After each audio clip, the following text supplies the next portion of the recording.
Hi guys! Samantha here. For today's video, mag-movie review tayo ng Toy Story 5. Finally, palabas na siya sa sinihan. Isa ka rin ba sa nag-abang? Taas ng kamay! So, di ba nagsimula yung Toy Story 1995? Hindi pa ako pinapanganak, pero nung bata ako, paulit-ulit kami ni Sean, ng kapatid ko, panoorin yun sa DVD. So, seeing the gang, Woody, Buzz Lightyear, Jessie, and the rest on the big screen is surreal. Kaya naman, bata pa lang kami ni Sean ay milaroan na kami, Woody and Buzz Lightyear. Ganon kami ka-fan ng Pixar movies and ng Toy Story. Kasama ko actually sila. Tada! Wait lang, yung sombrero ni Woody. Nawala.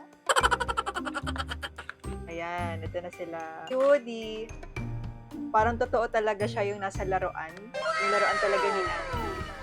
Ayan. Binili namin siya, 10 years old pa lang ako. Tapos 8 years old si Sean. Tapos, ayan. Ayan si Woody. Yung binili namin is yung Woody Firefighter. Ayan. Nagsasalita siya. Hi, I'm Woody. Fox is on fire. Settle up, partner. Ayan. Tapos, parang totoo talaga siya. Tapos, buhay din siya paggabi. Charot lang. Tapos, ito si Buzz Lightyear. Ayan. Nilalaro namin yan nung bata pa kami. Tapos, hanggang ngayon, buhay pa sila. And now, I'm so happy dahil may part 5 na. As you can see din, sobrang galing ng marketing nila. Ang dami rin nilang collabs with different brands, lalo na sa ibang bansa. And may mga pa-billboard din sila. TS means Taylor Swift. May pa-countdown pa yon. Pero of course, ang tanong, is it worth it to watch? Is it worth the hype? Malalaman natin yan later on. Pero of course, bago ang lahat, pinanood nga natin siya sa sinehan, sa IMAX. Kasama ko si Mother and si Sean, yung kapatid ko. IMAX, of course, para damang-daman natin yung movie. Kaya ano pang hinihintay nyo? Arati! To infinity and beyond!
And I'm back! Grabe, finally we watched Toy Story 5. Of course, hindi natin ito pinalagpas. It's not just actually a movie, it's a core memory. Kita nyo naman yung OOTD namin, Toy Story themed. Ako si Jessie, si Sean ay si Woody, and si Mama ay si Buzz Lightyear.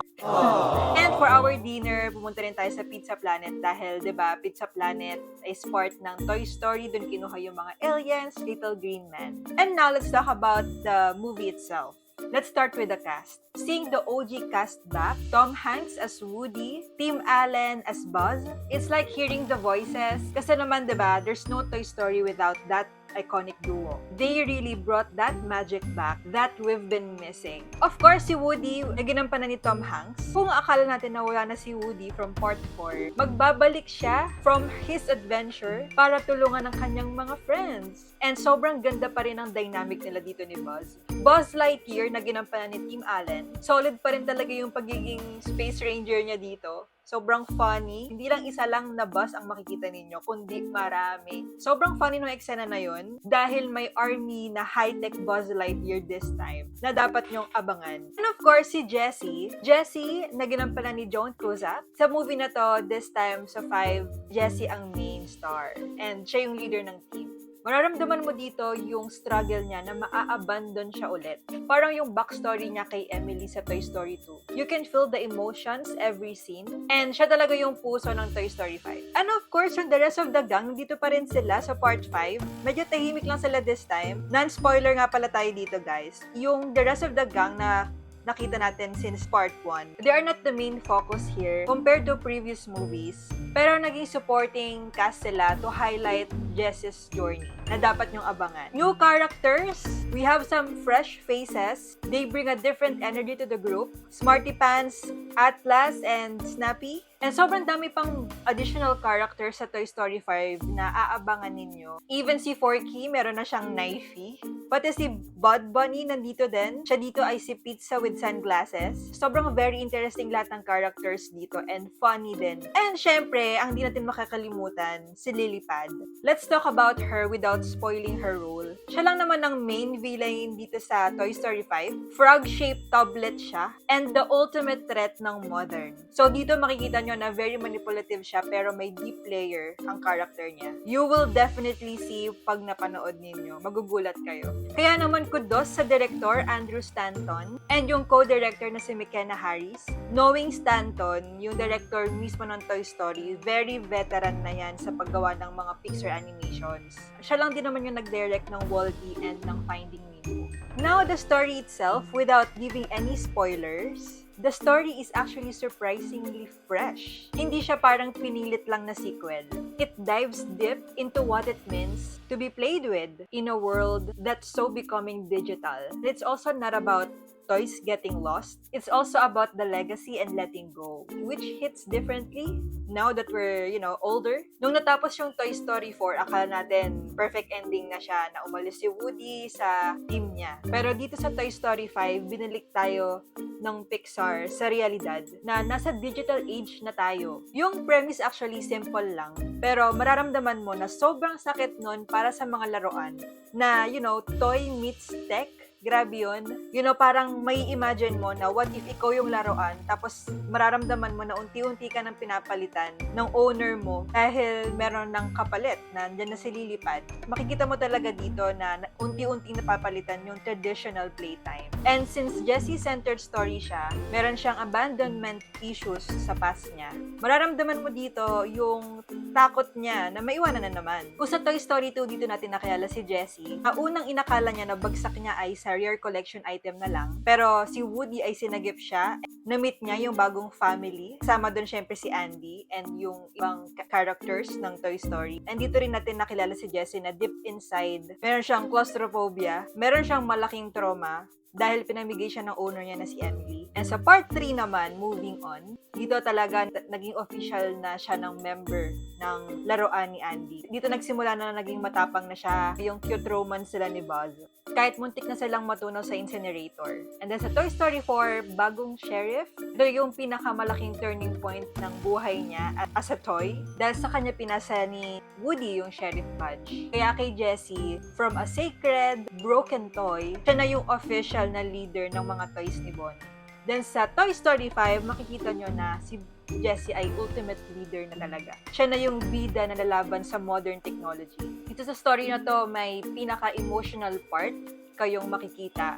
And dun yung makikilala lalo si Jessie. Makikita nyo talaga yung glow up ni Jessie from Toy Story 2 to 5. And now, animation. Let's talk about visuals. Pixar really leveled up. Maganda. You can tell they put so much heart into every single frame. Kaya wala naman talaga akong masabi. When it comes to setting, hindi lang bonus room yung makikita nyo dito. Dadalhin din tayo ng kwento sa mga sleepover houses and yung mga nostalgic outdoor locations like yung mga kalsada, province, plus yung mga desert island kung saan makikita yung adventure ng new batch ng Buzz Lightyear. And dito talaga pag pinanood nyo, makikita nyo sobrang makulay, as in parang totoo siya. Mas pinaganda pa yung animation nila. And of course, yung music and sound, grabe. Randy Newman really knows how to pull those heartstrings. This time, gumawa sila ng mga bagong orchestral tracks na may pagkasatal sa mga old songs or old themes ng Toy Story. And ito pa yung pinaka-big surprise para sa pop culture fans, yung end credit na I Knew It, I Knew You ni Taylor Swift. So, country pop song siya na swak talaga sa movie. And, nag-number 1 na naman siya sa Billboard Hot 100 and naging malaking hit din siya sa global charts. And of course, kasama ang Spotify dyan. So, watching the movie is very nostalgic talaga. This is the part that hit me the hardest. Watching this, realizing we grew up with these toys.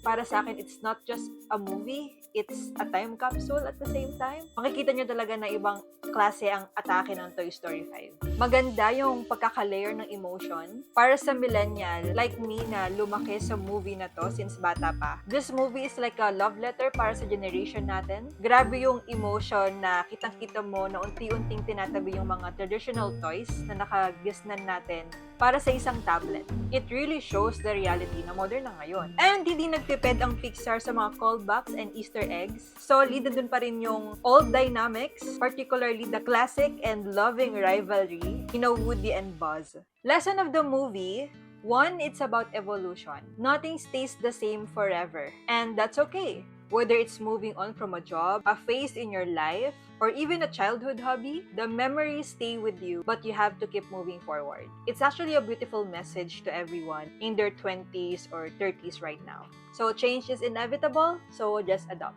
Number 2, let's talk about Jessie. We all know she has major abandonment issues from her past. Pero she can be a leader at the same time because Jessie always chooses to show up, protect her circle, and do the thing even when she is terrified. So healing your inner child and facing your traumas instead of running away from them. 3, finding your true squad. This movie gave us major realization about friendship. Sometimes, like Bonnie, you feel like you're not entirely happy with the crowd that you are currently in. And you know why? It's not because you're a bad person or they are toxic. It's only because nasa maling grupo ka. You just don't share the same vibes, the same energy, and the same interests. In short, hindi kayo magka-same wavelength and hindi kayo magka-mindset. Like, why force yourself to fit into a circle that's clearly a square, right? The struggle is so real when you're trying to vibe with people na hindi mo naman dapat friends in the first place. This movie shows us na you will find your right people.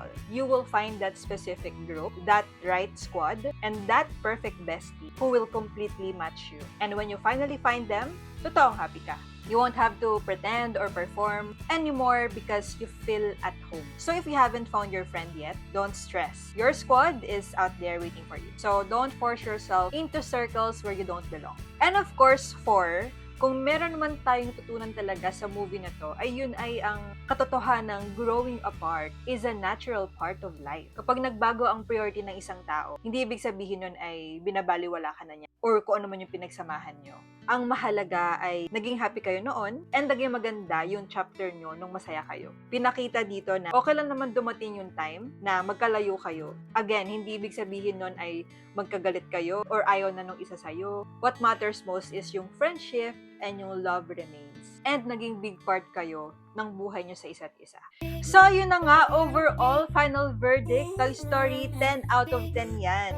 It was the perfect blend of nostalgia and fresh storytelling. It's funny, high-tech, and it will literally rip your heart out in the most beautiful way possible. You need to see this in the cinema. Sulit ang ticket, ang popcorn, and definitely worth the bonding time with the family. Imagine opening weekend global gross pa lang, unang linggo pa lang, ang laki na agad ng kinita nila, and ang bilis. Nasa $312 million ang kinita lang naman ng Toy Story sa first weekend pa lang. And ngayon, as of filming, around $398 million.